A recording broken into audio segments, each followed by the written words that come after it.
All right, Dave. So obviously we're checking out your back and trying to get the back feeling better as soon as we can, so we can get you back to the unit, and so you can do your job, right? That's what we talked about. So you have some really good questions about dry needling. What is it? How does it work?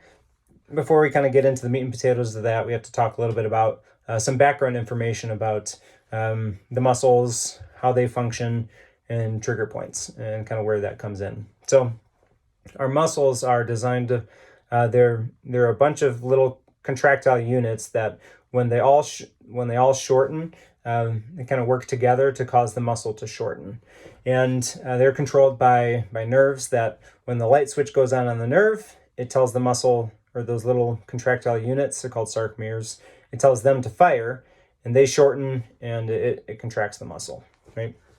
So with trigger points, essentially they're portions of the muscle where the for whatever reason the nerve has been kind of turned on and left on, and there's sort of this chain reaction where more and more and more of the muscle kind of shortens and pulls underneath that nerve where it's telling it to fire. So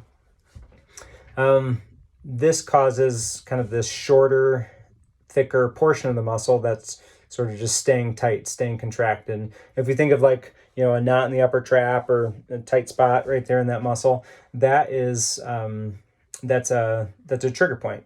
And they can be painful sometimes. They can cause the rest of the muscle around it to not fire quite as efficiently. It changes how it fires, and it can cause some inflammation, which leads to increased amount of signals being sent from that muscle up into the brain, that the brain then takes in and interprets as pain. So bottom line is it causes the muscles to not work as well, and it causes more pain, right? So with that, that's kind of where dry needling comes in. So dry needling, what is it? It's using a really thin needle, no medication or anything like that. That's why it's called dry. We're using a really, really thin needle to stick it into or around that trigger point to help get it to relax. So it can help us out at the level of the trigger point itself.